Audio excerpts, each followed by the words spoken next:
आज का हमारा लेसन जो है वो एक नए टॉपिक पे है जिसका नाम है गुडविल। ठीक है, ये वर्ड आप लोगों ने क्लास 11 में भी सुना हुआ है, राइट। बेसिकली इसका जो मीनिंग होता है, बेसिकली इसका मीनिंग ये होगा कि जब भी बिजनेस में अर्निंग कैपेसिटी बिजनेस की बहुत ज़्यादा होती है, यानी प्रॉफिट अर्निंग कैपेसिटी, ठीक है, तो हम लोग ये बोलते हैं कि उस बिज़नेस का गुडविल बहुत अच्छा है ना।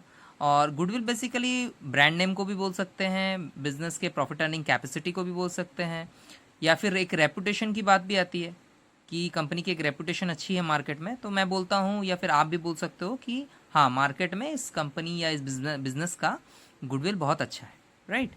चलिए अब बढ़ते हैं इसका डेफिनेशन की तरफ कि हम कैसे इसको डिफाइन करेंगे। गुडविल क्या है? अगर कोई आपसे पूछे कि व्हाट इज गुडविल, तो आप कैसे बताओगे?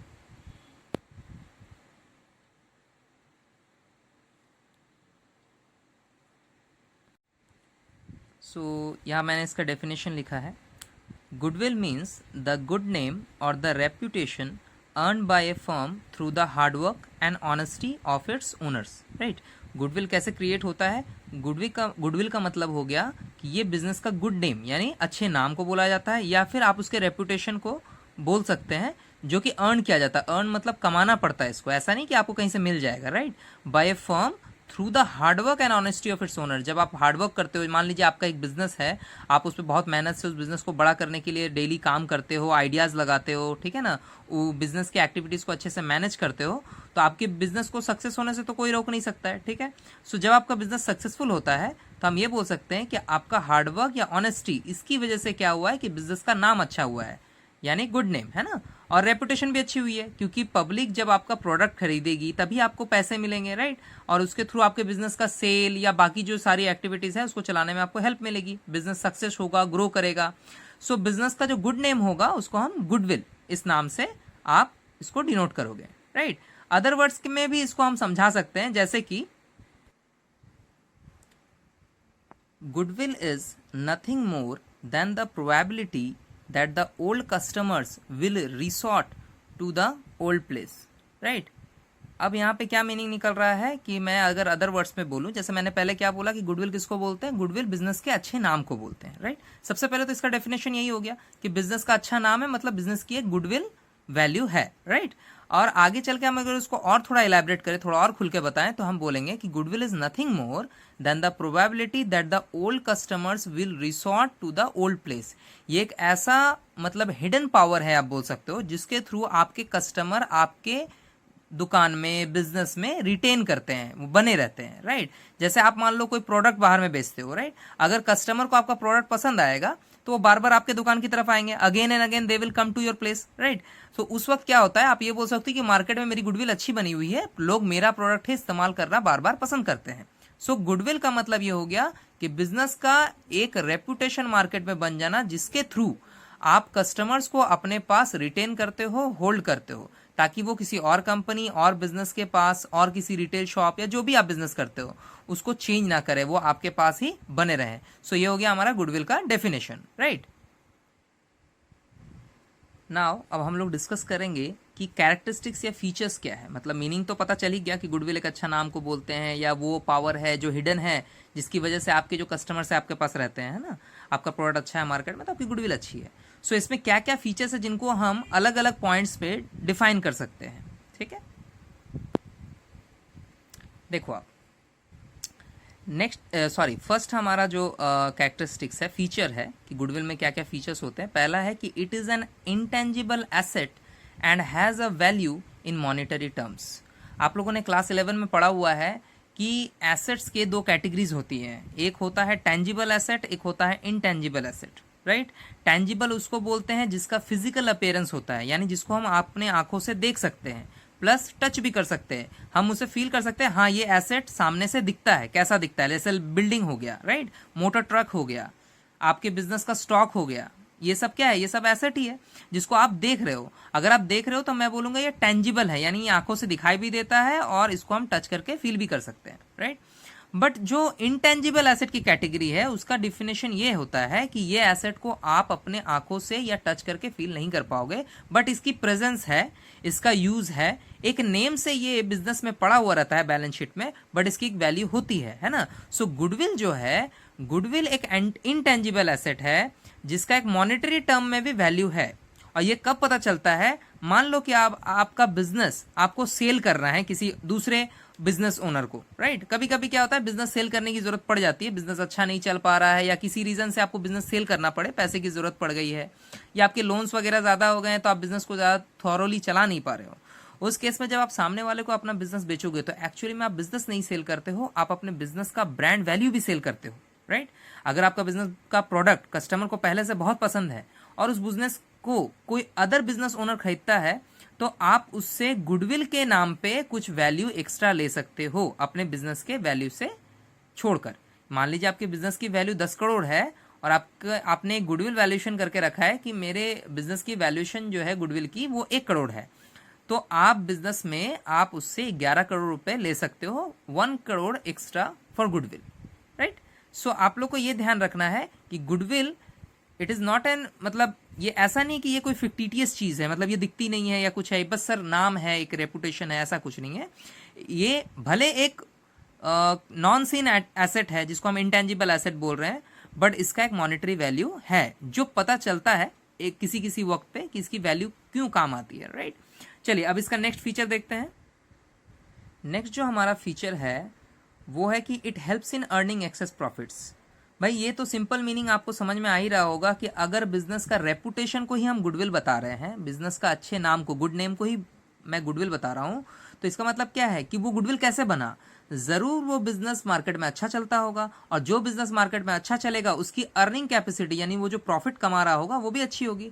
सो हम यहाँ पे ये भी डिफाइन करते हैं गुडविल के फीचर में कि गुडविल क्या करता है, it helps in earning access profit. आपके मार्केट में जैसे जैसे गुडविल बढ़ती जाएगी आपका जो प्रॉफिट अर्निंग होगा वो भी धीरे धीरे मार्केट में बढ़ता जाएगा, राइट। सो गुडविल आपको हेल्प करेगा ताकि आपका earning day by day grow करे, बढ़े, राइट। चलिए अब तीसरा देखते हैं।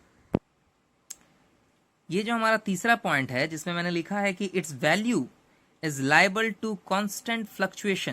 पहले तो इसका मीनिंग आप समझ लो। कांस्टेंट का मतलब होता है फिक्स और फ्लक्चुएशन का मतलब होता है चेंजेस होना। अब देखिए कांस्टेंट फ्लक्चुएशन का मतलब हो गया जो दिन पर मतलब डे बाय डे जो चीज में चेंजेस आए, राइट।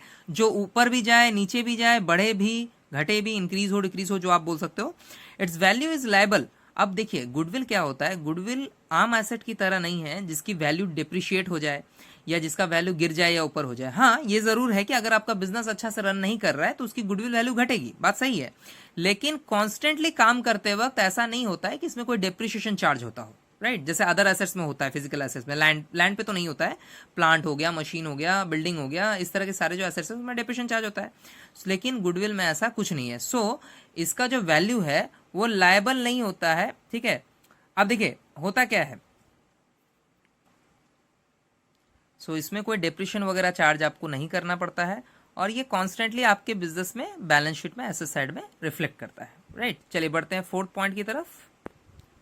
अगला पॉइंट हमारा है कि it is valuable only when entire business is sold. पहले भी थोड़ा देर पहले मैं डिस्कस कर रहा था कि आपको इसकी वैल्यू कब पता चलती है, जब आप सामने वाले यानी किसी बिजनेसमैन को अपना बिजनेस सोल्ड आउट करते हो तो आप उससे जब एक्स्ट्रा पैसा लेते हो अपने बिजनेस के वैल्यू के अलावा तो आप बोलते हो कि मैं उसको गुडविल के तौर पे ले रहा हूं। क्यों? क्योंकि मैं अपने बना बनाया बिजनेस को आपको बेच रहा हूं, आपको इस बिजनेस पे ज्यादा काम नहीं करना है, इसके कस्टमर ऑलरेडी बने हुए हैं, राइट। सो अगर बिजनेस का कस्टमर ऑलरेडी बना हुआ है, जैसे मान लीजिए एक छोटा सा एग्जांपल लेते हैं कि मार्केट में आपकी एक शॉप है जो बहुत अच्छी चलती है, एक स्वीट शॉप है, ठीक है। वो मार्केट में बहुत अच्छी चलती है, बहुत सारे कस्टमर है, आपकी मिठाइयाँ, आपके स्नैक्स वगैरह उनको बहुत पसंद आते हैं, तो वो आपके दुकान से ही ले जाते हैं जब भी कोई ओकेजन होता है, राइट। तो आपके कस्टमर तो बने हुए। आपको किसी रीजन से कोई प्रॉब्लम आ गया, इमरजेंसी आ गया, आपको वो दुकान बेचनी पड़ जाए, राइट। सो आप जब उस दुकान का एक वैल्यूएशन करते हो तो पता चला वो दुकान आपका मान लो 20 लाख रुपए का है, ठीक है। लेकिन चूंकि आप जानते हो कि मेरा दुकान मेरे नाम से बहुत अच्छा चलता है, लोग मेरा नाम जान चुके हैं, लोग मेरे ही दुकान से सामान ज्यादा ले जाते हैं, कस्टमर अच्छे बने हुए हैं। सो आप जिस भी पार्टी को यानी किसी बिजनेस अलग बिजनेस वाले को जब आप अपना ये शॉप बेचने की कोशिश करोगे तो आप उससे 20 लाख रुपए तो लोगे नहीं। आप उस टाइम ये बोलो कि देखिए इसकी प्राइस तो 20 लैक्स है बट मैं ये बेचूंगा कम से कम 25 लाख रुपए में या फिर 22 लाख रुपए में, जैसा वैल्यूएशन होगा गुडविल का। क्योंकि आप हमेशा ये दिखाओगे कि देखो मैं आपको एक बना बनाया बिजनेस होल्ड कर रहा हूं, ठीक है ना। ऐसा नहीं है कि ये बिजनेस बिल्कुल नया है, बस आप खरीद रहे हो, आपको चलाना है। आपके कस्टमर बने हुए हैं, मेरा नाम देख के ही कस्टमर आएंगे, राइट। सो आप जब अपना गुडविल को भी साथ में देते हो तो हम बोलते हैं कि गुडविल का वैल्यूएशन भी आप सेल प्राइस के साथ जोड़ के लोगे, राइट। सो इसीलिए बोल रहे हैं कि it is valuable only when entire business is sold. जब आप पूरा बिजनेस बेच देते हो तब इसकी वैल्यूएशन बन जाती है, किसकी? गुडविल की, राइट। चलिए आते हैं नेक्स्ट पॉइंट पे। नेक्स्ट हमारा जो पॉइंट है वो है it is difficult to place an exact value on goodwill. अब ऐसा क्यों बोला गया है? देखो, पहले ही मैंने बोला है कि देखिए आप ये जो पॉइंट देखते हो आप, is its value is liable to constant fluctuation, है ना। ये इसका जो वैल्यू होता है वो कांस्टेंट फ्लक्चुएशन के बेसिस पे वैल्यू हो जाता है। क्यों ऐसा क्यों होता है? देखिए, क्योंकि गुडविल हम जानते हैं कि अर्निंग कैपेसिटी को रिफ्लेक्ट करता है। जितना बड़ा गुडविल का अमाउंट होगा, आप समझोगे कि बिजनेस का अर्निंग कैपेसिटी उतना हाई होगा, है ना, तभी तो गुडविल ज्यादा है, राइट। सो हम ये भी तो मीनिंग लगा सकते हैं कि गुडविल कम भी हो सकता है। अब ऐसा क्यों होता है? ये अचानक से तो होगा नहीं, क्योंकि मैं पहले भी बोल चुका हूं, इस पर डिप्रेशन वगैरह तो लगता नहीं है। ऐसा नहीं कि आपने 1 लाख का एक गुडविल कैलकुलेशन किया, हर साल उस पर डिप्रेशन आ रहा है, ऐसा कुछ नहीं होता है, right.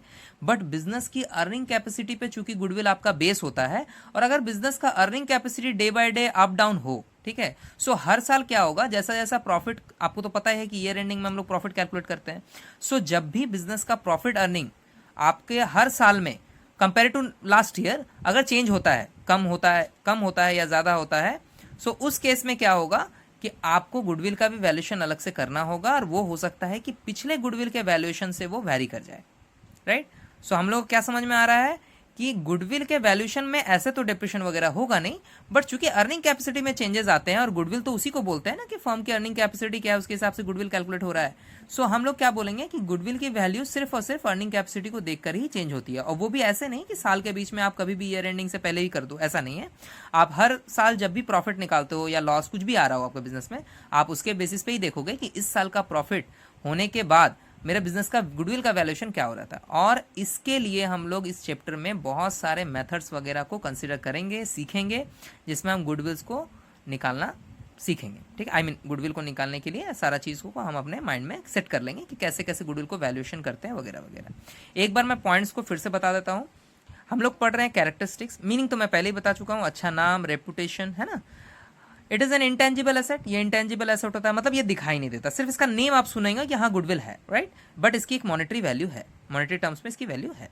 It help in earning access profit, जैसा कि मैंने बोला कि गुडविल का मतलब क्या है, अच्छा रेपुटेशन, अच्छा नाम। तो बिजनेस का नाम अच्छा है, इसका मतलब प्रॉफिट भी अच्छा होगा। ऐसा तो नहीं है बिजनेस का नाम अच्छा है पर प्रॉफिट अच्छा नहीं हो रहा, तो फिर बिजनेस का नाम कैसे अच्छा है, राइट। सो गुडविल क्या करता है, अगर बिजनेस में गुडविल है, इसका मतलब वो आपको हेल्प कर रहा है प्रॉफिट एक्सेस करने में। और ये पॉइंट उस बात से जुड़ी हुई है जो मैंने पहले भी बोला कि ये एक हिडन पावर है जो आपके कस्टमर को रोक के रखती है आपके बिजनेस में, राइट। आगे, its value is liable to constant fluctuation, इसका जो वैल्यू है उसमें डेप्रिसिएशन कभी नहीं आता। मतलब एक बार आपने कैलकुलेट कर दिया साल भर के लिए, वो साल भर वैसा ही रहेगा, ना इसमें कमी आएगी ना बढ़ेगी, है ना। आगे, it is valuable only when entire business is sold, लेकिन इसकी वैल्यूएशन आपको तब करने की जरूरत पड़ सकती है जब आप पूरा बिजनेस सोल्ड कर रहे हो, यानी आप अपना बिजनेस बेच रहे हो किसी को। And last point is it is difficult to place an exact value. अभी एग्जैक्ट वैल्यू का मतलब ये हो गया कि मान लीजिए आपने जब बिजनेस स्टार्ट किया था, आपके बिजनेस की गुडविल वैल्यू कुछ नहीं थी, 2 साल बाद उसकी गुडविल की वैल्यू बनी 5 लाख रुपीज, राइट। अब आप जब धीरे धीरे कमाना स्टार्ट करोगे तो, और जब आप अर्निंग करोगे तो आपकी गुडविल का वैल्यू बढ़ेगा ना। सो आप एग्जैक्ट वैल्यू तो बोल नहीं सकते हो। ये क्या होता है, ये इसलिए होता है क्योंकि बिजनेस की अर्निंग कैपेसिटी कम या ज्यादा हो सकती है, और गुडविल का तो मीनिंग ही वही है कि आपका बिजनेस का अर्निंग कैपेसिटी को ये रिफ्लेक्ट करता है, तभी ना वो वाला पॉइंट हम लोग देते हैं कि it helps in earning access profit, right. So goodwill में क्या है कि इसका एग्जैक्ट वैल्यू हम पहले से हम पोस्ट नहीं कर सकते हैं, बट ईयरली जो होता है वो फिक्स होता है, जो इस पॉइंट में मैंने बोला था, लायबल टू कांस्टेंट फ्लक्चुएशन। एक बार आप 1 साल के लिए जो गुडविल का वैल्यू निकाल लेते हो वो उस साल के लिए फिक्स हो जाता है। अब अगले साल जैसा जैसा प्रॉफिट आप अर्न करोगे उस हिसाब से गुडविल को वैल्यूएट कर सकते हो, राइट। सो हम लोगों ने गुडविल का मीनिंग और फीचर्स को डिस्कस कर लिया है। अब हम आगे बढ़ेंगे इसके अगले टॉपिक की तरफ। अब जो हमारा ये नेक्स्ट जो टॉपिक है वो है नीड फॉर वैल्यूएशन। अब आप देखो, मैंने पहले ही बोला है कि गुडविल को आप कैलकुलेट करते हो at the time of business sold, ऐसा भी है, बट बहुत सारे रीजन है कि आप एक्चुअली में गुडविल को कब कब वैल्यूएशन कर सकते हो, है ना, जरूरत कब कब पड़ता है, क्यों है ना, नीड फॉर वैल्यूएशन। सो पहला पॉइंट है हमारा, at the time of change in profit sharing ratio among existing partner. आप पॉइंट को बड़े अच्छे से सुनिएगा। At the time of change in profit sharing ratio, पहली बात है प्रॉफिट शेयरिंग रेशियो क्या होता है, आप लोग पिछला क्लासेस में, यानी आप जो इससे पहले जो टॉपिक्स पढ़ते थे, profit and loss appropriation account वगैरह, उसमें हम लोग क्या करते थे, डिविजिबल प्रॉफिट को रेशियोज में डिवाइड करते थे पार्टनर में। तो उनका एक रेशियो दिया रहता था ना कि बिजनेस का कोई भी प्रॉफिट या लॉस होगा तो पार्टनर्स कैसे आपस में डिवाइड करेंगे, राइट। सो अगर आपको वो प्रॉफिट शेयरिंग रेशियो चेंज करना हो, किनके बीच में, अमॉन्ग एग्जिस्टिंग पार्टनर, मतलब कोई नया पार्टनर नहीं आ रहा है, आपको आपस में ही, मान लीजिए पहले 2 पार्टनर थे, इक्वली डिवाइड करते थे, बाद में पता चला कि दोनों पार्टनर के बीच में झगड़ा हुआ, कोई पार्टनर बोलता नहीं मैं ज्यादा काम करता हूं, कोई बोलता नहीं मेरा कैपिटल कंट्रीब्यूशन ज्यादा है, तो उन लोगों ने अपना रेशियोज को चेंज करने का जरूरत समझा, तो चलो चेंज भी कर दिया। लेकिन जैसे ही रेशियोज चेंज हुए उस टाइम में आपको गुडविल को दोबारा वैल्यूएशन करने की जरूरत पड़ेगी। सो इस पॉइंट को आप ध्यान रखिएगा कि at the time of change in profit sharing ratio, अगर आगे चलकर कोई सम ऐसा डिस्कस करते हैं हम लोग जिसमें एग्जिस्टिंग पार्टनर का रेशियोज चेंज कर रहे हैं और क्वेश्चन में गुडविल का भी एक पार्ट है, तो आप उसको वैल्यूएट करोगे मेथड से, जो भी मेथड हम लोग डिस्कस करेंगे उससे हम लोग इसको कैलकुलेट करेंगे, राइट। आगे at the time of admission of a new partner, चलिए आ गया न्यू पार्टनर। जब मान लीजिए बिजनेस ऑलरेडी किन्हीं पार्टनर्स के थ्रू चल रहा है और कोई नया पार्टनर बिजनेस में एंटर होना चाह रहा है, या आप ला रहे हो अपने से, राइट, कोई नया पार्टनर आना चाह रहा है, आप उसको पार्टनर को एंटर करा रहे हो कि चलो इसका कैपिटल मिल जाएगा, एक एक्स्ट्रा आइडिया देने वाला भी मिल जाएगा, बिजनेस को थोड़ा हेल्प भी मिल जाएगा, 2 लोग मिलकर चला रहे हैं, 3 लोग मिलकर चलाएंगे तो और अच्छा चल सकता है ना। सो जब भी एडमिशन होता है किसी नए पार्टनर का, उस टाइम में भी आपको गुडविल का वैल्यूएशन करना है। थर्ड नंबर पॉइंट है हमारा at the time of retirement और डेथ ऑफ एनी पार्टनर। देखिए, जिस तरह से पार्टनर नया आ सकता है बिजनेस में, उस तरह से पार्टनर जा भी सकते हैं, इसको हम रिटायरमेंट बोलते हैं। ऐसा नहीं कि उसकी उम्र हो गई है, राइट, वो बिजनेस से अगर जा रहा है तो उसको पार्टनरशिप के टर्मिनोलॉजी में, मतलब पार्टनरशिप के भाषा में आप उसको रिटायरमेंट बोलते हो कि वो पार्टनर अब बिजनेस में नहीं रहना चाह रहा है, वो जाना चाह रहा है, ठीक है। और एक हो जाता है मर जाना, डेथ, है ना। तो इन दोनों केसेस में चाहे वो चला जाए चाहे मर जाए, अल्टीमेटली वो बिजनेस में तो है नहीं, चाहे वो मर के चला जाए या फिर रिटायर होकर चला जाए। सो उस केस में भी आपको वैल्यूएशन करना है गुडविल का, राइट। चलिए fourth point, when the partnership firm is sold, जब आप पार्टनरशिप फंड को बेचते हो उस टाइम भी आपको लगेगा, ऐसा तो मैंने पहले भी बोला है कि बिजनेस को बेचते वक्त ज्यादा जरूरत पड़ती है गुडविल को वैल्यूएट करने की। And the last one is amalgamation of partnership firm. कभी कभी क्या होता है, 2 अलग अलग फर्म चल रहे हैं मान लीजिए मार्केट में, और उन दोनों में बातचीत हुआ, कुछ कॉन्ट्रैक्ट बना, कोई मेल हुआ, कोई मीटिंग हुई, और पता चला वो लोग दोनों अपने बिजनेस को एक साथ करके मर्ज करना चाह रहे हैं, मतलब मिलाना चाह रहे हैं, इसको एमलगेमेशन बोलते हैं, ठीक है। सो उस केस में भी आपको गुडविल को फिर से निकालना पड़ेगा, क्योंकि फिर नया बिजनेस तो नया हो जाएगा, है ना। 2 बिजनेस आपस में मिलकर कोई नया बिजनेस बनेंगे। सो उस टाइम में भी आपको गुडविल का कैलकुलेशन करना पड़ेगा। सो नीड फॉर वैल्यूएशन में क्या क्या पॉइंट हम लोग डिस्कस किए हैं। पहला पॉइंट है कि जब आपका प्रॉफिट शेयरिंग रेशियो चेंज हो रहा हो बट पार्टनर चेंज नहीं हो रहे हैं, पार्टनर वही है, मान लीजिए ABC 3 पार्टनर है, तीनों वही के वही है, बट पहले कुछ और रेशियो में बांट रहे थे प्रॉफिट को, और किसी वक्त कोई नीड पड़ा, कोई कॉन्फ्लिक्ट हुआ या कोई भी सिचुएशन है जिसपे वो अपने प्रॉफिट शेयरिंग रेशियो को चेंज कर रहे हैं, आप उस वक्त भी गुडविल निकालोगे, राइट, कैलकुलेट करोगे, वैल्यूएशन करोगे।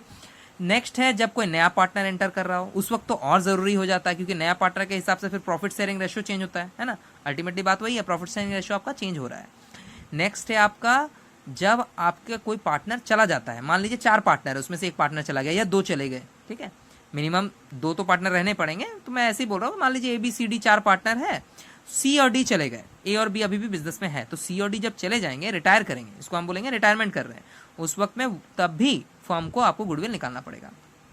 डेथ के केस में, डेथ मतलब जब पार्टनर मर जाए, राइट, तब भी निकालना, क्योंकि उस वक्त भी फर्म टूट जाता है, पार्टनरशिप टूट जाती है, फिर से एग्रीमेंट वगैरह बनाना होगा, क्योंकि एक पार्टनर की वजह से कोई क्लॉज छूट रहा हो तो वो चेंज होगा बाद में, राइट। प्रॉफिट भी अलग तरीके से बटेगा, मान लीजिए 4 पार्टनर थे, 1 मर गए, तो पहले प्रॉफिट 4 भाग में बटता था, अभी 3 पार्ट में बटेगा, राइट, तो उसके लिए एग्रीमेंट वगैरह बहुत सारे चेंजेस करने पड़ेंगे बिजनेस में, तो उस वक्त भी आपको गुडविल का कैलकुलेशन करना है। When the partnership firm is sold, जब आप अपना पार्टनरशिप बिजनेस को किसी को बेच रहे होगे तब आपको करना है। और एमलगेमेशन ऑफ पार्टनरशिप फर्म, जब आप 2 या 3 कोई भी पार्टनरशिप फर्म, मैंने बहुत सारे बिजनेसेस को, या फिर 2 मिनिमम 2 तो चाहिए ही, 2 बिजनेसेस को मिला रहे हो जो 2 पार्टनरशिप फर्म है, ठीक है ना, मिलाने के टाइम पे भी आपको अलग से गुडविल वैल्यूएशन करना पड़ेगा। अब जो हम लोग को थोड़ा जानना है वो है क्लासिफिकेशन ऑफ गुडविल। अब गुडविल 2 तरीके का होता है, ठीक है, जिसमें पहला मैंने पॉइंट लिखा हुआ है परचेज गुडविल। वैसे परचेज गुडविल के बारे में मैं फिर से डिस्कस कर ले रहा हूँ कि जनरली हम लोग गुडविल को कहाँ देखते हैं वैल्यूएट होते हुए, जब आपका बिजनेस को किसी रीजन से सोल्ड किया जा रहा हो किसी को, है ना, और भी बहुत सारे रीजन मैंने लिखे हैं वैल्यूएशन करने के, लेकिन बेसिकली जो गुडविल है वो देखना आप तभी राइज होता है क्वेश्चन में, ताकि हम लोग आगे चल के तो और भी बहुत सारी चीज़ें पढ़ेंगे, तभी अराइज हो पाएगा जब आप अपने बने बनाए बिजनेस को किसी को सोल्ड कर रहे हो, सेल कर रहे हो, आई मीन। सो उस वक्त क्या होता है कि जब आप एक्स्ट्रा प्राइस उसको चार्ज करते हो, माने एज कम्पेयर टू आपका जो बिजनेस का वैल्यूएशन है वो, जैसे मैंने पहले भी एग्जांपल दिया है कि मान लीजिए आपके बिजनेस की वैल्यूएशन 10 करोड़ है ना, और आप बोल रहे हो नहीं मुझे तो 11 करोड़ चाहिए, क्यों, 1 करोड़ मैं अपने बिजनेस के अच्छे रेपुटेशन के लिए लूंगा, क्योंकि ये इतने दिन से मैंने बिजनेस को खड़ा किया, इसको चलाया, ऐसे कस्टमर बनाए, है ना। सो इसके लिए आप एक्स्ट्रा चार्ज करते हो उसको, जिसको हम गुडविल बोलते हैं। सो हमारा परचेज गुडविल का कॉन्सेप्ट यही है, ठीक है। चलिए इसको डेफिनेशन में भी देख लेते हैं, इसको किस तरह से हम एक्सप्लेन कर सकते हैं। When a business is purchased और सोल्ड, माने खरीदा जा रहा है बेचा जा रहा है, बात तो बराबर ही है। The excess of purchase consideration over its net assets is called as purchase goodwill. Simple सा लैंग्वेज में अगर हम बोले कि जब भी आप बिजनेस को परचेस कर रहे हो या सेल कर रहे हो तो आप उसका जो परचेस कंसिडरेशन होता है, वैसे मैं परचेस कंसिडरेशन को पहले समझा दूं। परचेस कंसिडरेशन का मतलब होता है कि बिजनेस की वैल्यूएशन क्या है, बिजनेस कितने रुपए का है, यानी बेचते वक्त उसकी कीमत क्या है ना, उसको हम परचेस कंसिडरेशन करते हैं कि परचेस करते वक्त क्या वैल्यू पे करना पड़ेगा। सो अगर वो ओवर इट्स नेट एसेट, मतलब उसका जो नेट एसेट निकलता है, मैं तो एक एग्जांपल भी दे दूंगा अभी थोड़ी देर में, उसके नेट एसेट के वैल्यूएशन से अगर ज्यादा पैसा लिए जा रहा हो तो उसको हम परचेज गुडविल करते हैं, क्योंकि वह बिजनेस को परचेस करते वक्त लिया गया है। ठीक है ना। चलिए इसको एक एग्जांपल से भी हम लोग एक्सप्लेन कर लेते हैं कि मैं इसको क्यों बोल रहा हूं परचेज गुडविल है। चलिए मानते हैं कि एक बिजनेस है, मान लीजिए, ठीक है, सॉरी स्पेलिंग जरा सा मिस्टेक हो गया, एक बिजनेस है आपका, राइट, और बिजनेस में मान लीजिए जो आपका एसेट है, ठीक है, उसकी वैल्यूएशन मैंने देखा तो वो निकला है 50 लाख रुपीस, ठीक है। और बिजनेस का इसमें से जो आउटसाइडर लायबिलिटी, जो बिजनेस को पे करने पड़ेंगे, क्योंकि वो तो बिजनेस का है नहीं तो उसको तो हटाना पड़ेगा, ठीक है। सो जो आउटसाइडर लायबिलिटीज है बिजनेस का, जैसे लोन वगैरह होता है, कहीं कोई बिल पेमेंट नहीं हुआ है, वो पेबल रह गया, आउटस्टैंडिंग रह गया, वो सब हटाने के बाद, सो वो अगर मान के चलो आप कि वो आपका बिजनेस में लेट्स से कि 15 लाख रुपीस का है, ठीक है। सो यहाँ पे क्या मीनिंग आ रहा है, देखो आप, बिजनेस में एसेट लायबिलिटी दोनों होते हैं, तभी तो हम बिजनेस को खरीदेंगे। ऐसा तो नहीं कि बिजनेस के सिर्फ एसेट ही खरीदते हैं, लायबिलिटीज को भी टेक ओवर करना पड़ता है, राइट। सो आप देखो बिजनेस के एसेट कितने हैं, 50 लाख, आउटसाइडर लायबिलिटी कितना है, 15 लाख। अगर आप इसको आई मीन डिफरेंस देखो इसका, तो ये आता है 35 लाख रुपीज, ठीक है। इस 35 लाख रुपीज को हम कहते हैं नेट एसेट। आप इसी को बोलोगे as well as purchase consideration, ठीक है। बट आप बोलोगे सर यही अगर परचेज कंसिडरेशन है तो इसमें एक्स्ट्रा प्राइस कहां से आया। अब देखो इसमें आगे हम लोग को समझना है कि हम क्या बोलना चाह रहे हैं। देखो पहले बात तो ये कॉन्सेप्ट आप क्लियर कर लो कि बिजनेस खरीदते वक्त एसेट्स और लायबिलिटीज दोनों का ही डील करना पड़ता है, ठीक है। ये नहीं कि लायबिलिटी आप चुकाओ हम तो सिर्फ एसेट लेंगे, ऐसा नहीं होता है, पूरे बिजनेस की वैल्यूएशन होती है। सो एसेट मान लीजिए बिजनेस का एक एग्जांपल के तौर पे 50 लाख है, मैं लिख देता हूँ, ये एक एग्जांपल है, राइट। सो बिजनेस की एसेट है 50 लाख, आउटसाइडर लायबिलिटी यानी बिजनेस को जो बाहर पेमेंट्स वगैरह करने हैं, जो फ्यूचर में करने पड़ेंगे, वो 15 लाख है। तो अल्टीमेटली पेमेंट करते वक्त तो उसका पैसा जाएगा, कैश बैंक कुछ भी घटेगा तो वो भी तो एसेट पे इफेक्ट डालेगा ना, इसीलिए हम इसको माइनस करते हैं। यानी बिजनेस का टोटल एसेट मान के चलिए 50 लाख, आउटसाइडर लायबिलिटी मान के चलिए 15 लाख। तो एग्जांपल के तौर पे मान लीजिए इसका नेट एसेट आ गया 35 लाख, मतलब पेमेंट करने के बाद ही मेरे पास 35 लाख रुपीज के एसेट बचेंगे जो कि मेरे बिजनेस का है, ठीक है। अब इसको हम बोल रहे हैं परचेज कंसिडरेशन। परचेज कंसिडरेशन का मतलब अगर आपको बिजनेस खरीदना है तो आपको इतना कम से कम प्राइस पे करना होगा। आप इसको ऐसा भी बोल सकते हो, ये प्राइस ऑफ बिजनेस है, प्राइस ऑफ बिजनेस, ठीक है। अब आप जिस पार्टी से इस बिजनेस का डील कर रहे हो वो पार्टी बोलता है नहीं, मैं इस प्राइस के बदले में मैं जो प्राइस ले रहा हूं, कौन सा प्राइस, जो मैं परचेस प्राइस हो रहा है उसमें, मतलब ये हमारा जैसे 35 लाख है ना, इसमें आप मेरे को 5 लाख रुपीज एक्स्ट्रा दो। वैसे कुछ भी हो सकता है लेकिन मैं इसे 5 लाख ही जोड़ रहा हूं एग्जांपल पे। राउंड अप करके वो बोल रहा नहीं मैं इसका 40 लाख रुपीज ही पेमेंट लूंगा। अब आप तो बोलोगे सर 35 लाख रुपीज का उसका बिजनेस है, और देखिए एसेट और लायबिलिटी जो भी हो वो मार्केट वैल्यू पे ही देखा जाता है, ठीक है ना। सो फिर भी आप देख रहे हो कि वो 40 लाख की डिमांड कर रहा है, सर ये 5 लाख एक्स्ट्रा क्यों मांग रहा है, ठीक है। उसका तो हम लोगों ने वैल्यूएशन कर दिया ना, ये जो एक्स्ट्रा मांग रहा है इसी को हम बोलते हैं गुडविल, ठीक है। अब देखिए यहाँ तो मैंने एग्जांपल से इसको क्लियर कर दिया। बार बार मैं बोल रहा था खरीदते वक्त, बेचते वक्त, है ना, बिजनेस सेल हो रहा है, अब देखिए मैंने सेल भी कर दिया, है ना। सो 5 लाख का ये गुडविल है रहा। इस गुडविल को आप सिर्फ गुडविल नहीं बोलोगे, ये परचेज गुडविल हो जाएगा। परचेज का मतलब जब आप बिजनेस खरीद रहे थे ना तब आपने ये एक्स्ट्रा पैसा पे किया, जो कि बिजनेस के अकाउंटिंग में, यानी आप जब जर्नल्स वगैरह करोगे, एंट्रीज करोगे बिजनेस में, अकाउंट मेंटेन करोगे, तो आप इसे एक्स्ट्रा अमाउंट को कुछ तो दिखाओगे कि ये 5 लाख रुपीज आपने क्यों पे किया। बिजनेस का वैल्यूएशन तो 35 लाख का है, ठीक है। सो ये 5 लाख रुपीज उस वक्त ट्रीट होगा एज ए गुडविल, ठीक है। सो आप जो 40 लाख पे किए हो उसमें से 5 लाख का गुडविल अमाउंट छुपा हुआ है, ठीक है। सो यहां पर इस परचेज गुडविल को इस तरह से हम डिफाइन कर सकते हैं, ठीक है। ये जो हमारा नेक्स्ट पॉइंट है ये है सेल्फ जनरेटेड गुडविल। मैंने बोला कि क्लासिफिकेशन ऑफ गुडविल हम लोग पढ़ रहे हैं, सो दो पार्ट हो गए, एक परचेस गुडविल हम लोग डिस्कस कर लिए और ये है सेल्फ जनरेटेड। अब सेल्फ जनरेटेड क्या है, जहां पे आपको बिजनेस को परचेज या सेल करने की जरूरत नहीं है। बेसिकली क्या होता है, it is internally generated. Internally मतलब आप खुद ही काम करके इसको जनरेट करते हो। वैसे गुडविल का मीनिंग हम लोगों ने क्या डिस्कस किया था कि goodwill is a good name of business, it's reflect the reputation of business in the market, right. So it is internally generated और अर्नड गुडविल। इस गुडविल को क्या कहते हैं कि ये इंटरनली मतलब बिजनेस में ही जनरेट हो जाता है, मतलब वहीं पे वो अराइज होता है, बढ़ता है। अर्न कर सकते हो आप, कमा सकते हो। कैसे कमा रहे हो, which arises due to continued hard work. आप हार्ड वर्क करते हो जिसकी वजह से ये होता है। बेटर प्रोडक्ट, आप प्रोडक्ट अच्छा दे रहे हो।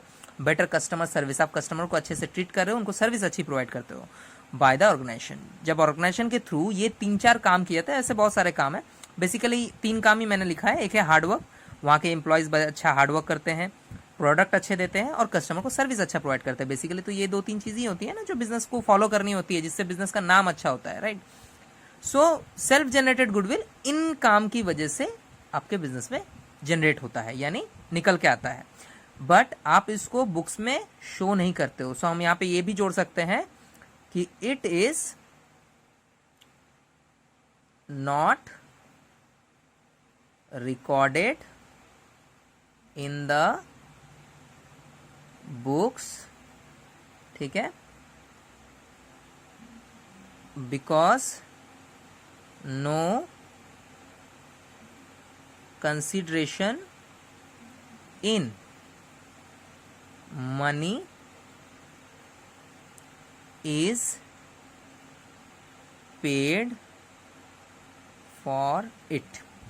मीनिंग क्या है कि इसको आप इसलिए रिकॉर्ड नहीं करते हो बुक्स में। आप जनरेट कर सकते हो, आपको पता है हाँ गुडविल जनरेट हो रहा है बिजनेस में, प्रॉफिट कैपेसिटी बढ़ गई है, बिजनेस का प्रोडक्ट अच्छा हो गया है, ठीक है, लेकिन इनको बुक्स में आप नहीं लिख सकते। बुक्स मतलब आप जो अकाउंटिंग करते हो उस पर आप डायरेक्ट नहीं लिख सकते हो, because no consideration is in money is paid for it. आपने इसके लिए कोई अलग से पैसा पे नहीं किया। जैसे मैंने परचेस गुडविल में सिखाया था कि जब आप बिजनेस खरीदते हो या बेच रहे हो तो उसमें जो एक्स्ट्रा प्राइस जाता है, एक्स्ट्रा प्राइस जो जाता है वो गुडविल होता है, ठीक है। उसमें तो मनी है, इन्वॉल्व है ना। जैसे मैंने एक एग्जांपल दिया था, भाई 35 लाख का बिजनेस है, 5 लाख एक्स्ट्रा ले रहे हैं, 40 लाख में सेल हो गया। सो ये 5 लाख एक्स्ट्रा है, ये मॉनेटरी वैल्यू में आया। कब आया, जब आप बिजनेस को सेल कर रहे हो। यहाँ पे तो आप बिजनेस सेल नहीं कर रहे हो, आप ये सेल्फ जनरेट कर रहे हो आपके काम की वजह से। काम डेली करना है, काम डेली हो रहा है, प्रोडक्ट डेली बन रहे हैं, कस्टमर को सर्विस भी डेली ही प्रोवाइड करना पड़ता है जब जैसे कस्टमर आते हैं। तो उस केस में ये जब सेल्फ जनरेटेड होता है ना, तो इसकी वैल्यू बुक्स में नहीं लिखी जाती है। हाँ, बाय द वे, ऑल्दो आप क्या करते हो कि जब ईयर एंडिंग हो जाता है तो आप अपने अर्निंग कैपेसिटी को देखते हुए मेथड जो भी हम आगे चल के डिस्कस करेंगे उसके बेसिस पे, कुछ मेथड्स होते हैं गुडविल के जो हम लोग डिस्कस करने वाले हैं, उस गुडविल के मेथड्स पे आप वैल्यूएशन कर लेते हो क्या, अच्छा इस साल का जो अर्निंग कैपेसिटी था उसके हिसाब से मेरा गुडविल अब बिजनेस में इतना होना चाहिए, वो अलग बात है। बट आप सेल्फ जनरेटेड गुडविल को कभी नहीं लिखते हो। सो बेसिकली 2 क्लासिफिकेशन है गुडविल के, 2 टाइप हो गए। एक परचेस गुडविल, जब आप बिजनेस को खरीदते हो और आप एक्स्ट्रा प्राइस पे करते हो, कम प्राइस पे नहीं, जब आप एक्स्ट्रा प्राइस पे करते हो गुडविल।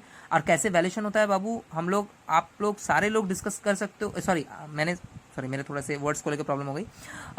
आप लोग देख सकते हो मेरे प्रीवियस एग्जाम्पल में कि किस तरह से गुडविल को हम लोग वैल्यूएट करते हैं, मतलब कैसे बिजनेस को खरीदते वक्त कितना कैलकुलेशंस को कंसीडर करते हैं ना, कैसे एसेट को लेते हैं, लायबिलिटी को लेते हैं, माइनस करके नेट एसेट निकालते हैं। फिर परचेस कंसिडरेशन को आप जब देखते हो, उसके बाद आप जब एक्स्ट्रा प्राइस देखते हो तो आप बोलते हो नहीं नहीं इसमें तो गुडविल भी इन्वॉल्व है, राइट। सो उसके हिसाब से होता है। सेल्फ जनरेटेड अभी डिस्कस हुआ है कि सेल्फ जनरेटेड वो है जिसमें आपको अलग से कोई दिमाग नहीं लगाना, आप जो डे बाय डे अपना हार्डवर्क करते हो उसकी वजह से ये जनरेट होता है बिजनेस में इंटरनली, है ना। इसको बाहर से कहीं नहीं लाया जाता है। सो इसको आप मॉनिटरी लिखोगे नहीं, बट हाँ ये आपका इंटरनली एग्जिस्ट करता है, ठीक है। सो हमारा गुडविल का ये थियोरेटिकल कॉन्सेप्ट खत्म हो गया। अब हम आगे जो भी सीखेंगे वो मेथड के हिसाब से कैलकुलेशंस को सीखेंगे, राइट।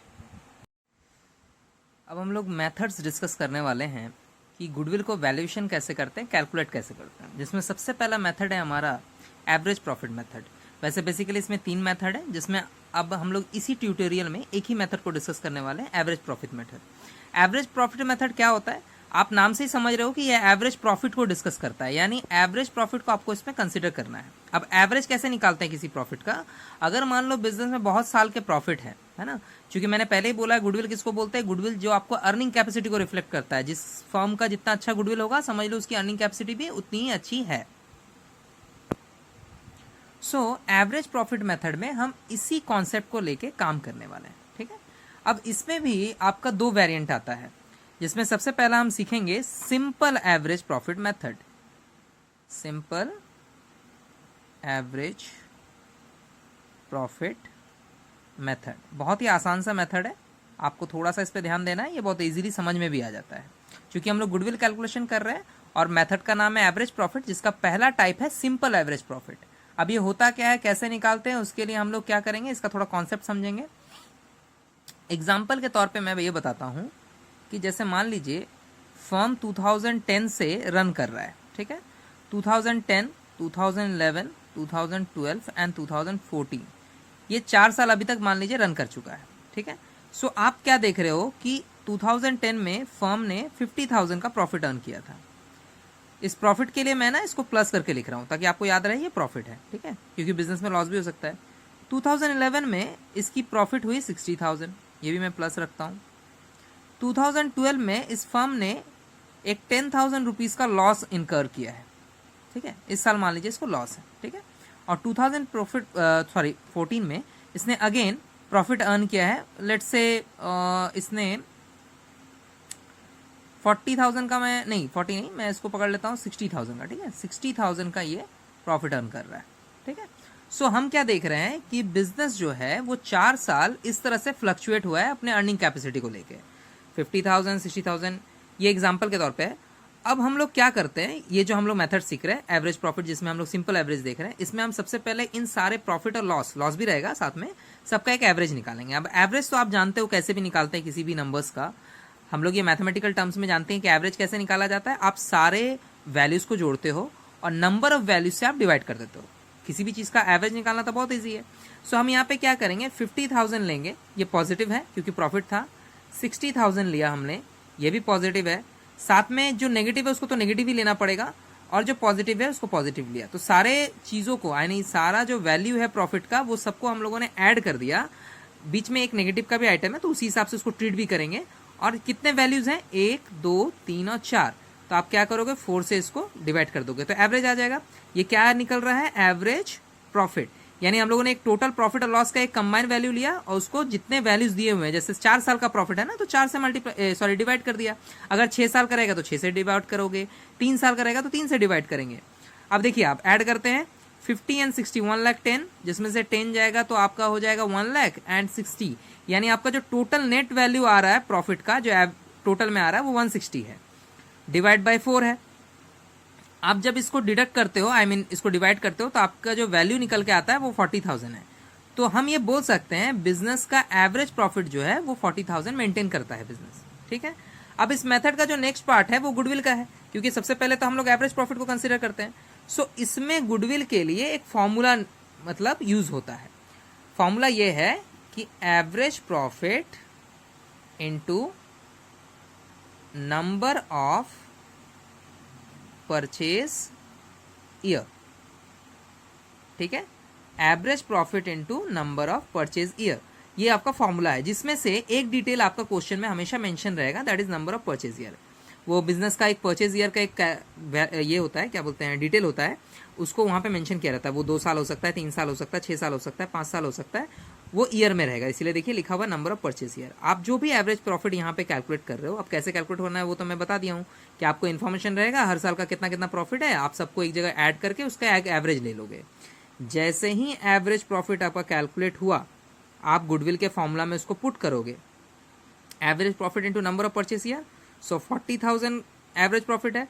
लेट्स से कि नंबर ऑफ परचेज ईयर आपका बिजनेस में 3 दिया हुआ है, 3 ईयर्स, तो आप 3 से मल्टीप्लाई कर लिए और आपका वैल्यू आ गया 1,20,000। तो ये हो गया आपका फर्म का गुडविल। किस मेथड से, ना एवरेज प्रॉफिट का सिंपल एवरेज प्रॉफिट मेथड से, ठीक है। सो ये हमारा टॉपिक है जिसमें हम लोग सिंपल एवरेज प्रॉफिट का एक एग्जांपल देख लिए। अब हम लोग एक मैथ भी, मतलब एक सम जो है प्रैक्टिकल सम हम लोग चेक करते हैं, उसको बना के देखते हैं।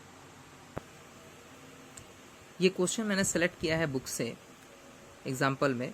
ये compute the value of goodwill on the base of 4 year purchase. देख रहे हो आप, परचेज ईयर का वैल्यूएशन दिया हुआ 4 ईयर है, यानी एवरेज प्रॉफिट निकालने के बाद 4 से आप मल्टीप्लाई करोगे, राइट। फिर से पढ़ते हैं, compute the value of goodwill on the basis of 4 year purchase of the average profit based on the last 5 year. Last 5 year का आपको प्रॉफिट दिया हुआ है, इसके बेसिस पे आप क्या करोगे कि आपको गुडविल कैलकुलेट करना है, और आपको बता दिया गया कि नंबर ऑफ परचेज ईयर कितने हैं, 4। सो लास्ट 5 ईयर का ये प्रॉफिट का डिटेल है, आप देख लो बीच में कहीं भी लॉस का जिक्र नहीं हुआ है, लॉस कहीं पे डिस्कस नहीं किया गया। लॉस होता तो या तो ब्रैकेट में या फिर आपको नेगेटिव साइन करके बता दिया गया होता। यानी ये सारे प्रॉफिट्स हैं, हम लोग इसी क्वेश्चन के बेसिस पे क्या कर रहे हैं कि हम लोग इसको सॉल्व करके देखेंगे कि हम लोग एवरेज प्रॉफिट कैसे निकाल रहे हैं। वैसे मैंने एग्जांपल में तो क्लियर कर ही दिया है, अब हम लोग प्रैक्टिकली एक सम भी देख लेते हैं। सो सबसे पहले का काम क्या है, सबसे पहला काम है कि आप एवरेज प्रॉफिट निकालो। सो ये हमारा एग्जाम्पल है। एग्जाम्पल में क्या बोला गया था भैया कि 5 साल का आपको प्रॉफिट दिया हुआ है, ठीक है। सो हम क्या करेंगे, सबसे पहले एवरेज निकाल लेंगे, एवरेज प्रॉफिट, ठीक है। एवरेज प्रॉफिट, एवरेज प्रॉफिट कैसे निकल रहा है, हम लोगों ने क्वेश्चन में तो देखा था कि 5 ईयर का आपको क्या किया गया है, प्रॉफिट दिया गया है। तो 5 ईयर के प्रॉफिट को आप एक जगह ऐड करो। पहला है 40,000, 50,000। आप वीडियो को पॉज करके क्वेश्चन को नोट भी कर सकते हो, उसके बाद आप देखोगे तो और आपको समझ में आएगा। 60, 50 एंड एक लास्ट का बच गया है, दैट इज 60 अगेन। देखो आप 5 साल का है, 1 2 3 4 5 ईयर का प्रॉफिट है। आप इसको डिवाइड करोगे कितने से, एवरेज निकालने का सिंपल रूल है, जितना भी वैल्यू दिया हुआ उसका नंबर आप ले लो। 5 वैल्यू आपको दिए गए, 5 से आप इसको ये करो, डिवाइड करो। सो पहले तो टोटल कर लेते हैं, 90, 150, 2,60,000। देखिए टोटल आ रहा है इसका 2,60,000 डिवाइड बाई 5। अब 5 से आप इसको डिवाइड कर लो, डिवाइड करने के बाद आ रहा है 52,000 रुपीज, ठीक है। सो 52,000 क्या आ गया मेरा एवरेज प्रॉफिट। अभी हमारा एक स्टेप और बाकी है, नेक्स्ट स्टेप है हमारा गुडविल का ओरिजिनल जो फॉर्मूला होता है इस मेथड में। सो गुडविल अगर आपको कैलकुलेट करना है तो आप क्या करोगे ना, एवरेज प्रॉफिट को ले लोगे, ठीक है, और इसको मल्टीप्लाई कर दोगे नंबर ऑफ परचेस ईयर से, राइट। सो एवरेज प्रॉफिट कितना है ये तो हम लोगों ने फाइंड आउट कर दिया। एवरेज प्रॉफिट हमारा है 52,000 का into number of purchase year, question में ऑलरेडी डिस्कस था 4 साल का। आप एक बार देख लो फिर से, ये देखो आप 4 year purchase of average profit mention है ना। सो आपको ये 4 ईयर लेना है। सो हम यहाँ पे 52,000 से 4 को मल्टीप्लाई कर देंगे। सो हमारा जो वैल्यू फाइंड आउट होके आ रहा है वो आ रहा है 208,000, राइट। सो ये जो वैल्यू है इसी को हम क्या बोलेंगे, यही हमारा हो गया गुडविल ऑफ द फर्म, यानी पार्टनरशिप बिजनेस। बुक का एक क्वेश्चन हम लोग और एक डिस्कस करेंगे इसके साथ में, that is goodwill of a firm is valued at 3 years purchase. आपको दिख रहा होगा कि जो फर्म का गुडविल है वो 3 ईयर्स परचेस पे आपको लेना है, जो कि एवरेज प्रॉफिट मेथड के हिसाब से ही निकलेगा फॉर द लास्ट 5 ईयर्स। अब लास्ट 5 ईयर्स का आपको प्रॉफिट दिया हुआ रहेगा, आपको उसके हिसाब से गुडविल को कैलकुलेट करना है। आप देख पा रहे हो कि यहाँ पे कुछ ईयर्स और उसके प्रॉफिट या लॉस की डिटेल आपको दी गई है, ठीक है। सो 2011 से लेके 15 तक में आपका जैसे यहाँ पे प्रॉफिट है, यहाँ लॉस है, यहाँ पे प्रॉफिट है, इन दोनों ईयर्स में भी प्रॉफिट ही है। मतलब बीच में इस ईयर को छोड़ के सारे साल, मतलब सारे ईयर्स में क्या हो रहा है, प्रॉफिट ही हो रहा है। Calculate the value of goodwill. Question में स्पेशली आपको मेंशन कर दिया गया है 3 ईयर्स परचेस पे निकालना है, और मेथड वही है जो हम लोग अभी सीख रहे हैं, दैट इज एवरेज प्रॉफिट, है ना। सो इस क्वेश्चन में आपको सिंपल प्रॉफिट मेथड से ही निकालना है, जैसा कि हम लोग पहले एग्जांपल्स में सीख चुके हैं, ठीक है। चलिए इसको सॉल्व करके देखते हैं। सो इस स्टेप में हम लोग सबसे पहले क्या करेंगे कि एवरेज प्रॉफिट को कैलकुलेट करेंगे, ओके। सो एवरेज प्रॉफिट हमारा कितना है पहले वो देख लेते हैं। एवरेज प्रॉफिट निकालने का फॉर्मूला ऑलरेडी डिस्कस था क्वेश्चन में, वो ये है कि आप सबसे पहले जो भी प्रॉफिट या लॉस दिया हुआ बिजनेस में आप उसको एडजस्ट करके ऐड कर लोगे एक जगह पे, राइट। सो आपका पहला है 50,000, एक लॉस दिया हुआ है तो आप उसको माइनस कर लोगे 20,000। फिर आपका प्रॉफिट मेंशन किया हुआ है 10,000। आप चाहो तो वीडियो को पॉज करके क्वेश्चन को नोट कर सकते हो, उसके बाद आप इसको देख लेना, है ना। उसके बाद आपका 60,000 का एक प्रॉफिट है, और लास्ट ईयर भी प्रॉफिट ही है 80,000, राइट। सो इतने वैल्यूज को हम क्या करेंगे, पहले ऐड कर लेंगे, जिसमें से एक वैल्यू आपको लेस भी करना है, तो इस बात का ख्याल रखना है। और एवरेज निकालने के लिए जैसा मैं पहले कह चुका हूँ, पहले सिखा चुका हूँ, आप जितने भी नंबर ऑफ वैल्यूज दिए रहेंगे उससे डिवाइड करोगे। तो यहाँ पे 5 वैल्यू है, अब 5 से डिवाइड करो और इसके बाद एडजस्ट करके आप देखो कितना आ रहा है। यहाँ पे आ रहा है आपका 1,80,000। याद रखिएगा मैंने लॉस को माइनस किया हुआ है। आप देख सकते हो कि ऐड के आइटम है 50, 10, 60, 60 एंड 60 120, 120 एंड 80, 2 लाख रुपीज़ का टोटल प्रॉफिट आ रहा है, उसमें से 20,000 का लॉस है। यानी 2 लाख का प्रॉफिट एंड 20,000 का लॉस अगर आप एडजस्ट करते हो तो 180 का आपको फ्रेश प्रॉफिट यानी नेट प्रॉफिट मिल जाएगा 5 साल के लिए, राइट। सो 5 से इसको डिवाइड कर लेते हैं। 5 से डिवाइड करने पर इसका आंसर आता है 36,000। ये हमारा एवरेज प्रॉफिट है। और इसके बाद का एक स्टेप और हमारा बाकी है, that is goodwill. So goodwill के लिए हम लोग क्या करेंगे,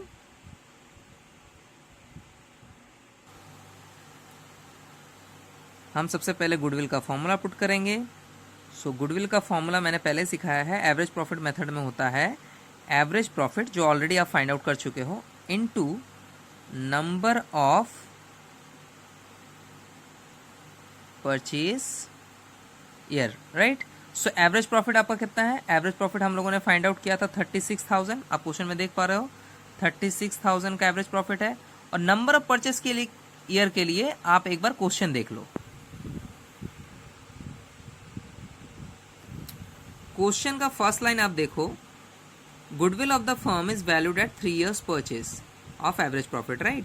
सो आपका जो purchase number of purchase year है वो 3 years है, तो उसको हम लोग फॉर्मूला में पुट कर लेंगे। सो फॉर्मूला में हमें 3 से मल्टीप्लाई करना है, 3 years जो आपका दिया हुआ है नंबर ऑफ परचेज ईयर, हम इसे यूज करेंगे।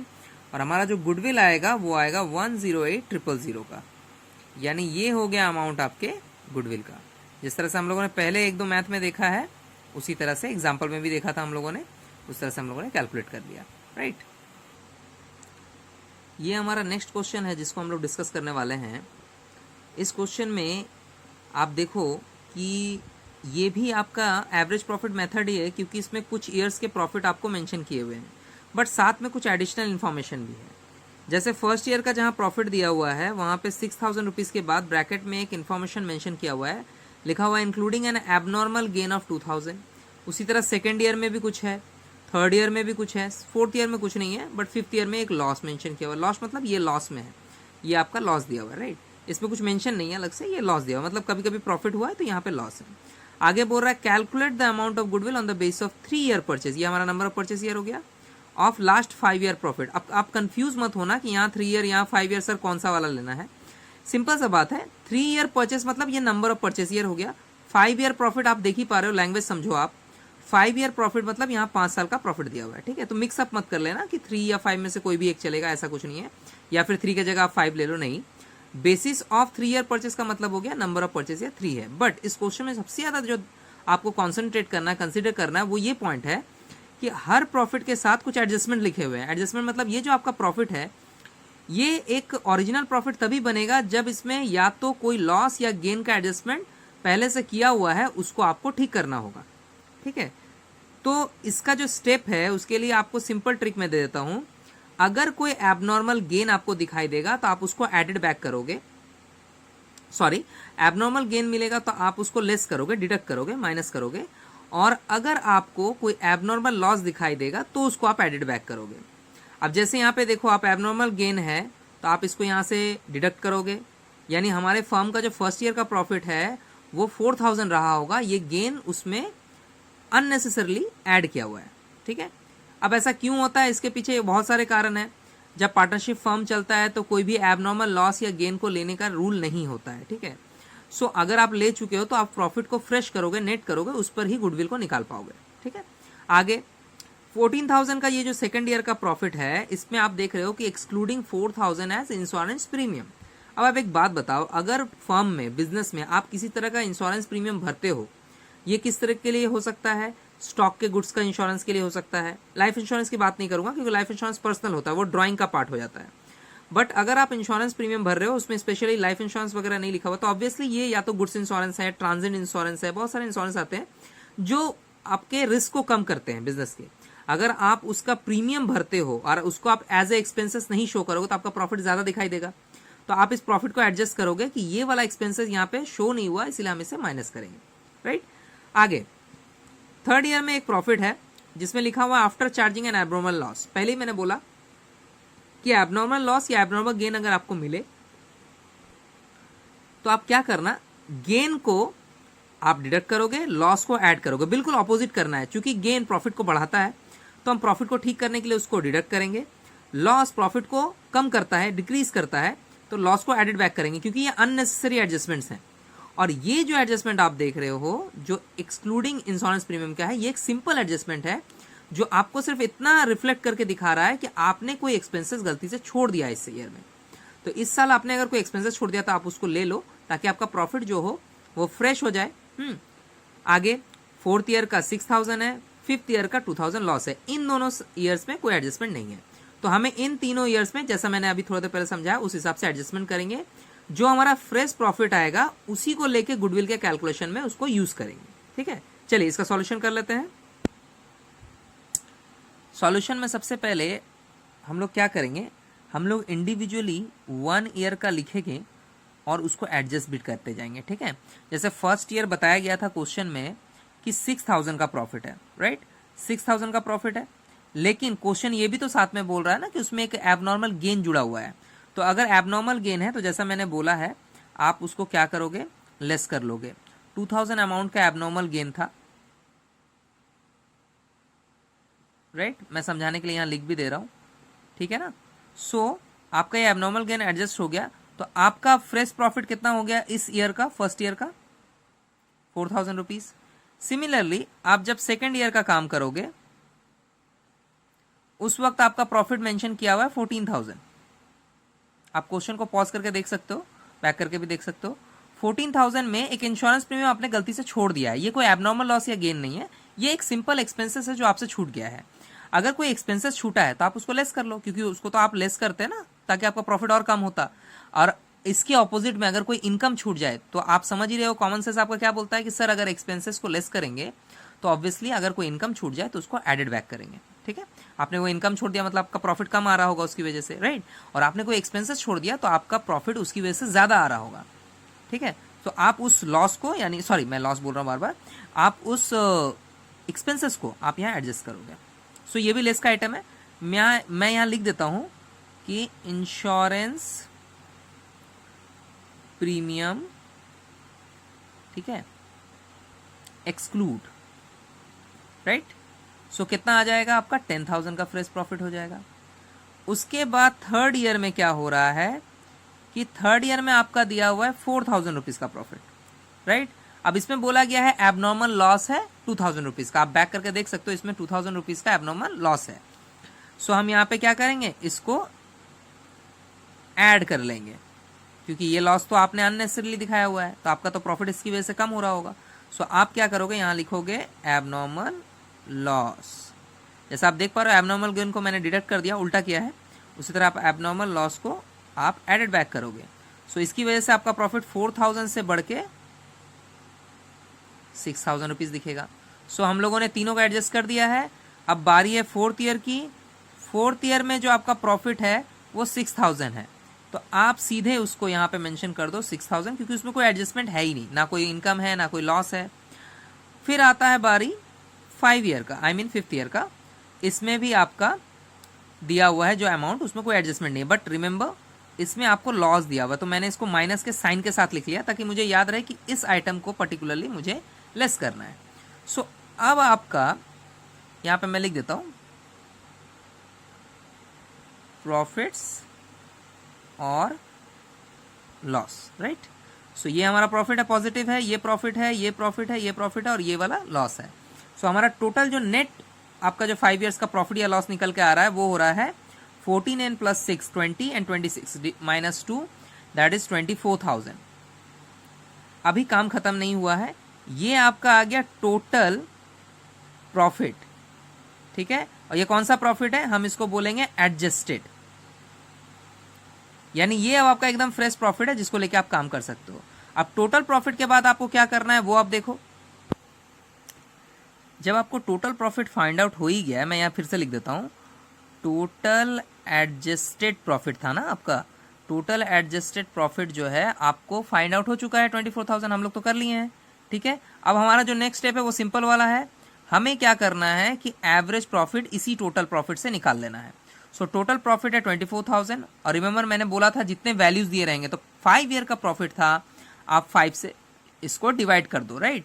सो आपका आएगा ₹4800, ये आपका एवरेज प्रॉफिट है 4800। इसके बाद का स्टेप क्या है, जो लास्ट स्टेप है सिंपल एवरेज प्रॉफिट मेथड में, वो है गुडविल का फॉर्मूला पुट करना। गुडविल का फॉर्मूला ये है कि आप एवरेज प्रॉफिट को लीजिए into number of purchase year से इसको मल्टीप्लाई कर दीजिए, राइट। सो आपका जो एवरेज प्रॉफिट है वो है 4800, और जैसा ही क्वेश्चन में लिखा हुआ था 3 इयर्स परचेज, सो हम इसको 3 से मल्टीप्लाई करेंगे। इसके बाद हमारा जो आंसर हमें फाइंड आउट हो रहा है वो है 14,400। सो ये हो गया आपका गुडविल। 2-3 क्वेश्चन हम लोगों ने डिस्कस कर लिए हैं। एक सिंपल एवरेज प्रॉफिट है जिसमें आपको कोई एडजस्टमेंट नहीं दिया हुआ है, एक ऐसा मैथ जिसमें एडजस्टमेंट भी दिया हुआ है, वो भी हम लोगों ने डिस्कस कर लिया। सो सिंपल एवरेज प्रॉफिट का यहाँ पे एडजस्टमेंट खत्म होता है। वैसे कुछ क्वेश्चंस और आएंगे आपको आगे चल के जिसमें अलग अलग तरीके से एडजस्टमेंट करना है, तो उनको हम बाद में देख सकते हैं किसी स्पेशल वीडियो में। मैं उसके लिए एक अलग लेसन प्लान बनाऊंगा जिसमें उन सारे क्वेश्चंस को मैं चूज करूंगा जो थोड़े अलग रहते हैं या फिर जिनमें एडजस्टमेंट बहुत ज़्यादा होता है, जिनको हम सीखने के तौर पे, मतलब कि अगर ऐसा क्वेश्चन भी आ जाए तो हम कैसे करेंगे उसके लिए करेंगे। अभी सिंपली आपको इतना ही सीखना है इस वीडियो में, आपको इतना ही सीख के एवरेज प्रॉफिट को खत्म कर देना है। अब इसमें एक पार्ट और रह गया, चूंकि हम लोग सीख रहे हैं सिंपल एवरेज प्रॉफिट मेथड, हम इसका बी पार्ट भी सीखेंगे, that is weighted average profit method, right. Average profit method में 2 तरीके यूज किए जाते हैं, क्वेश्चन पे डिपेंड करता है कि आपको कौन सा वाला करना है, ठीक है। अगर क्वेश्चन में सिंपली 5 इयर्स का प्रॉफिट या 3 इयर्स का प्रॉफिट इस तरह से दे के या उसमें से कुछ एडजस्टमेंट भी करके, जो हम लोग अभी थोड़ी देर पहले डिस्कस किए हैं, ऐसा करके अगर आपको दिया है तो वो क्लियरली बोल देगा कि आपको सिर्फ एवरेज प्रॉफिट मेथड से गुडविल कैलकुलेट करना है, राइट।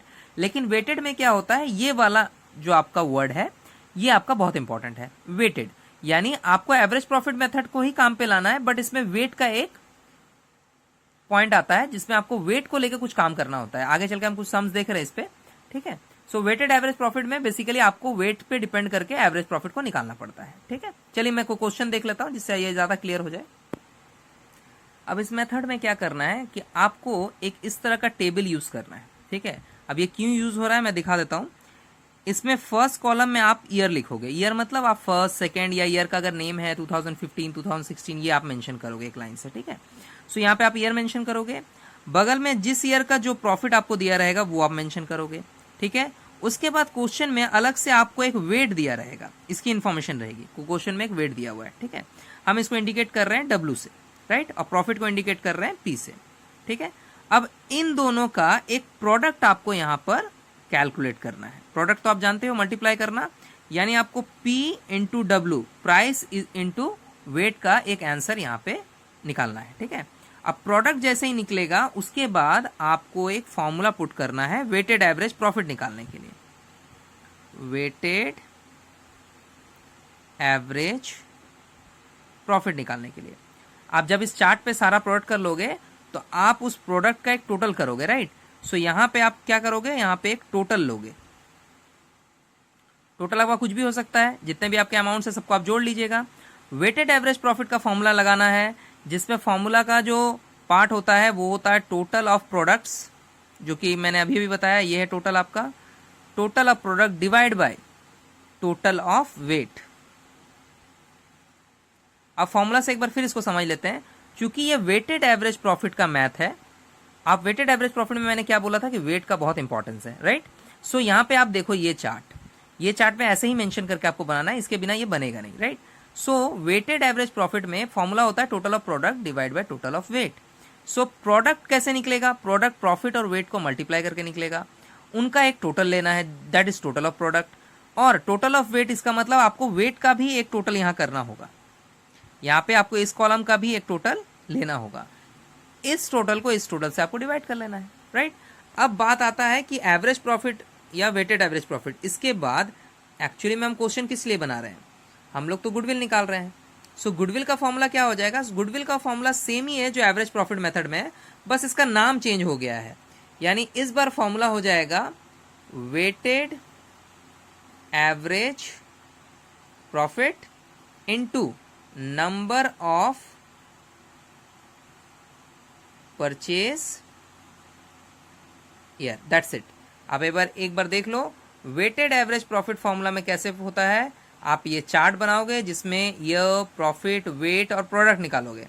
प्रोडक्ट और वेट का अलग से टोटल भी करोगे नीचे में, है ना। मान लीजिए 5 ईयर्स का प्रॉफिट है तो 5 ईयर का आपका वेट का टोटल होगा, 5 ईयर का आपका प्रोडक्ट का टोटल होगा। वेटेड एवरेज प्रॉफिट फॉर्मूला लगाना है जिसमें total of product divide by total of weight करना है।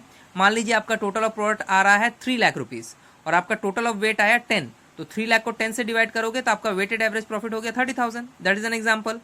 अब गुडविल में आओगे, उसी 30,000 को आप मल्टीप्लाई करोगे नंबर ऑफ परचेस ईयर, और जैसा कि मैंने सिंपल एवरेज प्रॉफिट मेथड में बता दिया है कि number of purchase year already mention होता है, 2 ईयर, 3 ईयर, 4 ईयर, कुछ भी एक मेंशन रहेगा क्वेश्चन में। तो इसको लेकर आपको वरीड होने की जरूरत नहीं है। आप सिर्फ वेटेड एवरेज प्रॉफिट निकालो दिए हुए इन्फॉर्मेशन से, ये चार्ट बना लो, ये टेबल से ये निकलेगा। उसके बाद आप नंबर ऑफ परचेस ईयर से जब मल्टीप्लाई कर दोगे इसको तो आपको गुडविल फाइंड आउट हो जाएगा। अब इस पे क्वेश्चन भी हम लोग बना के देख लेंगे। ये हमारा एक क्वेश्चन है जहां पे the profit of the firm for last 5 year दिया हुआ है, ठीक है, जैसा सिंपल एवरेज प्रॉफिट मेथड में दिया रहता था, राइट। अब देखो आप यहाँ पे सारे जगह पे, वैसे ये तो सारे प्रॉफिट्स हैं। आप आगे देखो लिखा हुआ you are required to calculate the value of goodwill on the basis of 2 year purchase. ये हमारा तो नंबर ऑफ परचेस ईयर है ऑफ वेटेड एवरेज प्रॉफिट। जब आपका ये लिखा रहेगा वेटेड एवरेज प्रॉफिट तो आपको तुरंत पता चल जाएगा कि ये वेटेड एवरेज प्रॉफिट से ही निकलेगा। सो हमें वेट का भी डिटेल्स चाहिए। देखिए यहाँ पे वेट का डिटेल दिया हुआ है। The weight to be used are 2011 1, 2012 2, 2013 3, 2014 4 and 2015 5। सो पांचों ईयर का, ये जो 5 ईयर है ना हमारा 2011 से लेकर 15 तक का, सबका वेट दिया हुआ है। इस वेट को हम वो चार्ट टेबल जो अभी हम लोग डिस्कस कर रहे थे उसमें पुट करके प्रोडक्ट निकालेंगे। प्रोडक्ट के बाद बाकी जो मेंशन फॉर्मूला थे उसके थ्रू हम गुडविल को भी फाइंड आउट करेंगे। चलिए इसको सॉल्यूशन कर लेते हैं। सबसे पहले हम इस तरह का एक चार्ट बनाएंगे जो पहले भी मैं डिस्कस कर चुका हूं। अब इस चार्ट को ओरिजिनली हम बना रहे हैं। मैंने भी बोला था कि एवरी ईयर का आप प्रॉफिट लिखोगे, राइट। So 2011, 2012, 2013, 2014 and 2015। सो जितने भी ईयर्स हैं सबके प्रॉफिट मेंशन किए हुए क्वेश्चन में हम यहाँ पुट करते हुए जाते हैं सीरियली। 43,000 है, 50,000 है, 52,000 है, 65,000 है। क्वेश्चन के लिए आप वीडियो बैक कर लेना या पॉज करके पहले क्वेश्चन नोट कर लो तो आपको और इजी पड़ेगा, राइट। सो 85,000 है। ये 5 ईयर का प्रॉफिट मेंशन था, साथ में वेट भी मेंशन था। बहुत ही इजीली आप उसको लिख सकते हो 1 2 3 4 एंड 5। ऐसा नहीं है कि वेट ऐसे ही होता है, ये क्वेश्चन पे डिपेंड करता है। ये तो बिगिनर क्वेश्चन है, ज़्यादा इसको कॉम्प्लिकेटेड नहीं बनाया गया, इसलिए वेट को बहुत इजीली दे दिया गया है, बट सीखना इसी से है। अब देखिए आप प्रोडक्ट में मैंने क्या बोला था कि P इंटू डब्ल्यू यानी प्राइस इंटू वेट आपको करना है। सो आप क्या करोगे 43,000 into 1, right, 50,000 into 2, 52,000 into 3, 65,000 into 4 and 85,000 into 5। इस तरह से आप मल्टीप्लाई करोगे, ठीक है। सो आंसर कैसे कैसे आ रहा है आप देखो। यहाँ पे आ रहा 43,000, यहाँ पे आएगा आपका 1 लाख, ठीक है। यहाँ पे आ रहा आपका 1,56,000, ओके। अच्छा, यहाँ पे आपका आ रहा है 2,60,000 and the last one is 4,25,000। आप देखो सारा प्रोडक्ट जब आपको मिल गया फाइंड आउट करके तो आप सबसे पहले क्या करोगे, इसका एक टोटल करोगे, साथ में हम वेट का भी टोटल करेंगे, राइट। पहले हम इसका टोटल कर लेते हैं। इसका टोटल आ रहा है 0,004,8,9, ये आ गया टोटल इसका। सो जैसा कि आप देख पा रहे हो हमारा प्रोडक्ट का टोटल इतना आ गया है और हम लोग वेट का भी टोटल कर लिए हैं। तो वेट का टोटल आ रहा है 15, राइट। थोड़ा मिस्टेक से यहाँ 10 हो गया था, ये 15 आ रहा है, ठीक है ना। तो ये 15 आ गया। हम लोग क्या करेंगे, टोटल ऑफ प्रोडक्ट से टोटल ऑफ वेट को डिवाइड करेंगे, राइट। अब देखो ये हमारा फॉर्मूला है total of product divide by total of weight. तो टोटल ऑफ प्रोडक्ट हमारा है 9,84,000 और टोटल ऑफ वेट है हमारा 15, राइट। सो हम लोग जब इसको डिवाइड करेंगे तो आएगा 65,600। सो ये क्या हो गया, ये हो गया हमारा वेटेड एवरेज प्रॉफिट। अब गुडविल का फॉर्मूला तो बड़ा सिंपल है, आप गुडविल का फॉर्मूला पुट करोगे, लिखेंगे हम उसमें weighted average profit into number of purchase year, right. So weighted average profit हम लोगों ने फाइंड आउट किया 65,600 एंड जो हमारा purchase number of purchase year है वो क्वेश्चन में 2 इयर्स था, राइट। आप एक बार देख भी लो, आप देख पा रहे हो क्वेश्चन में कि जहां पे नीचे वाला लाइन मेंशन है कि you are required to calculate the value of goodwill on the basis of 2 year purchase of average profit, weighted average profit, sorry. So यहाँ पे आपको 2 ईयर परचेस को यूज करना है। सो हम लोग क्या करेंगे, यहाँ 2 से मल्टीप्लाई करेंगे तो हमारा जो आंसर फाइंड आउट हो रहा है वो हो रहा है 1,31,200। सो ये हो गया हमारा गुडविल अमाउंट। हम लोगों ने वेटेड एवरेज प्रॉफिट भी देख लिया है। सबसे पहले हम लोगों ने चार्ट बनाया, चार्ट में हम लोगों ने प्रोडक्ट निकाला, उस प्रोडक्ट को यहाँ पे यूज किया, टोटल उसका टोटल को हम लोगों ने यूज किया, वेट को भी अलग से टोटल किया, उसको डिवाइड कर लिया। हमारा वेटेड एवरेज प्रॉफिट इस फॉर्मूला से निकलता है।